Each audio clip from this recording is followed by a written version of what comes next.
Welcome back to the notion of you. I'm Tashi Jones. I want you to take a moment before we go any further. Let your shoulders drop. Let your breath slow down. Let your jaw unclench. Let your nervous system catch up to the rest of you. If you feel tired and your bones tired, this episode is for you. This isn't just a tired, I need a nap. This is tired like the weight in your chest has been trying to speak for weeks and you keep telling it later. Tired like the world keeps asking you for more when you have nothing left to give. Tired like your soul has been whispering that something is off and you have been ignoring it because survival mode has become your normal. Take one more breath. You are safe here. You are allowed to slow down. You are allowed to be honest here. I want you to treat this podcast like two friends grabbing coffee or walking down a quiet road together. Nothing polished, nothing dramatic, just truth, presence. You, me, and the things that you've been carrying for far too long. Today, we're talking about burnout and overwhelm. Not the cute kind of burnout that people casually joke about on social media. The real thing. The kind that steals your motivation. The kind that steals your drive, your identity. The kind that disconnects you from yourself so deeply you forget who you are, what you want, and why you ever cared in the first place. I want to begin with a truth I had to learn the hard way. Burnout is not a moral failure.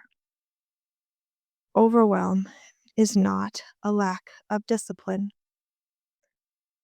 Losing motivation is not the evidence your brain has tried to convince you it is.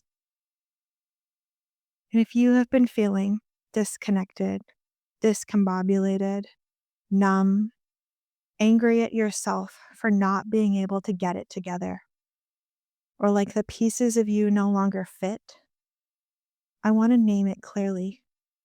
You are not broken. You are exhausted, and exhaustion is treatable. So let's settle in because this episode is going to meet you where you truly are. I want to tell you a story from a moment when I could barely hold myself up. It was a morning not long ago when I woke up and everything inside me felt heavy. Not just emotionally heavy, but physically heavy, like my bones were made of cement. Like every thought had been dragged up from the bottom of a well. I remember sitting on the edge of my bed, knowing exactly what I needed to do that day. The to-do list staring back at me. Work, toddler, meals, email, life, responsibilities. All of the things that I'm excellent at organizing. All the things that I can systemize in my sleep. All the things that normally felt like second nature. But that morning, my body said no. No movement, no motivation, no spark, nothing. It felt like someone had unplugged me from myself. I'll bet you know that feeling. The moment where you're watching your life happen around you, but you feel like you're living outside of it. Like you're living your own life from a distance. Like you're going through the motions, but nothing is connecting. I have spent years teaching my brain to push through, to discipline harder, to tough it out, to pretend I was fine. But pretending eventually stops working. Pretending eventually breaks down. And the truth I learned in that season was simple. When your nervous system is dysregulated, when your soul is tired, when your identity has been shaken, when your body has carried more than it was designed to hold, motivation evaporates. Not because you have failed, but because your body has gone into survival mode. And survival mode will always shut down anything that looks like expansion, creativity, ambition, or drive. Survival mode conserves your energy. It freezes, it numbs, it disconnects you from your intuition, it disconnects you from God, your body, from your desires. Burnout is not about laziness. Burnout is about disconnection. I felt so disconnected and discombobulated in that season. Sometimes it forced me to face the emotions and the grief and the anger and the depression that I went through to get here. Sometimes it forces me to acknowledge where I abandoned myself, trying to meet the expectations of others. Sometimes it requires sitting with the brutal truth that I had pushed past my own limits for so long that my body eventually took the wheel and said stop. And if any part of this feels too familiar, I want you to know there is a way back, but it's not the way you were taught. It's not the hustle. It's not the force. It's not the productivity hacks. It's not the color coded planner, as much as I love a good planner. And it's not the shame spiral pep talk of I need to be better. The way back is quieter, slower, smaller, more humane, more spiritual, more embodied. The way back begins with the smallest step possible. So let's break this down in a way your mind can understand and your body can receive. What burnout actually is. Burnout is not simply being busy. Burnout is the chronic state of living disconnected from your own needs. It's the compounding effect of constantly overriding your intuition. And it's the emotional residue of trying to live a life that does not reflect your internal truth. The women I work with confirm this pattern over and over again. Women who feel disconnected, who feel numb, who feel angry. Women who feel lost, who feel like they're living someone else's picture perfect life instead of their own. This is not random. This is not weakness. This is the body saying that this life is not suitable. Burnout shows up when you have stayed in survival mode longer than your system was built to withstand. And survival mode steals your motivation because motivation requires safety. It requires clarity. It requires presence. It requires internal connection. And when your body believes it's drowning, it will not let you focus on thriving. Why numbness happens. Numbness is not the absence of emotion. Numbness is the body's protection response when the emotional load has become too heavy to feel it all at once. It shuts down the sensation so that you can keep moving. The women I work with experience this deeply. Mental fog, emotional triggers, spiritual untethering, a loss of identity, a sense of being cut off from their own bodies and God, a longing for clarity they cannot access, an ache of disconnection. Numbness is not failure, it's a shield, but the shield eventually weighs more than they protect. They block out not only the pain, but also the desires, the joy, the motivation, the clarity, the intuition, the God nudges, the inner whisper that knows exactly what you need. How tiny steps create motivation. This is the part we often get wrong. We believe motivation comes first, then we take action. But that's not how the nervous system works. Action creates safety. Safety creates connection. Connection creates clarity. And clarity creates motivation. The smallest action begins the thawing. Your body will start to wake up slowly. Your soul stirs. Yourself returns. Tiny steps are not symbolistic. These tiny steps are psychological. They shift the chemistry inside you.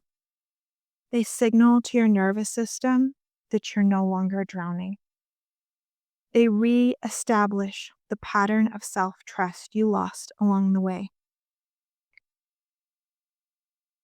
These micro actions can look like a 2-minute pause between tasks, a large glass of water before your coffee, standing barefoot outside for 60 seconds with your feet directly on the ground, writing one sentence in your journal instead of trying to push a whole page, breathing down all the way into your belly and then your ribs for 5 deep breaths,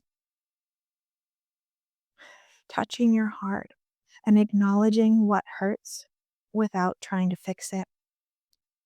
These are not small things. They are the doorway back to yourself. And here's the truth that my listeners, my clients desperately need to hear.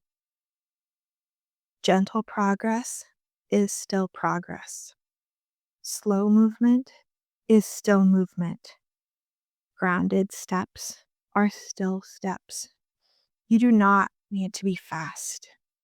You need to be connected. Rebuilding motivation is not about learning how to push. It's about learning how to return. Return to your body. Return to God. Return to truth. Return to presence. Return to yourself. This is why I created my membership, because women do not need more pressure. They need more safety. They need more support. They need more people holding space for their return. They need guidance that honors their nervous system, their pace, and their lived experiences. My membership is the space for this, with weekly self-trust coaching, essential oil blends that anchor you into your body, journal prompts that create clarity, nervous system resets that regulate thoughts and emotions, micro practices you can implement without needing motivation, a community where you can be seen, heard, supported, a place where you can come home to yourself again. It's for women in transition who feel lost, numb, women who feel disconnected, who feel spiritually untethered, who feel like they've forgotten who they are. I built this space for you, and you need it more than you know. I want you to choose one gentle act for yourself today. Not a habit, not a routine, not a goal. A gentle act, a simple one.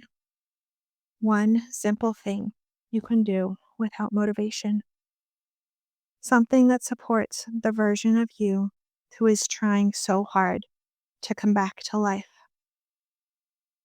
Maybe it's a slow, deep breath. Maybe it's a big glass of water. Maybe it's standing up and stretching for 10 seconds. Maybe it's deleting one task that never belonged to you. Maybe it's whispering to yourself, I deserve to feel like me again. I want to give you a Notion-based micro action. Create a 2-minute pause box inside your calendar. Title it Return to Self. Set it as a repeating reminder once every day. Nothing dramatic, just a moment that interrupts the autopilot of your day. Because autopilot is how you lost yourself, and presence is how you come back. If you want to take it a step further, tag me or use the hashtag #NotionOfYou and share what gentle thing you chose. Not because the internet needs to see it. We're not doing this for performance. But because naming your return reinforces it. You do not need to climb your way out of burnout overnight. You do not need to rebuild your motivation by tomorrow. You do not need to have a 5-step plan or a perfect routine. You need one thing, a step that reconnects you to yourself. The stuckness is not permanent. The numbness is not permanent. The disconnection is not permanent. You are not gone, you're buried. And buried things can rise. If this episode spoke to you, you are the exact woman I built my membership for. The woman who's tired of surviving. The woman who wants to feel present again. The woman who wants to feel grounded again. The woman who wants to trust herself again. The woman who is ready to find her identity, her clarity, her voice, her connection to God again. And inside the membership, you will not do this alone. You will be held, guided, supported.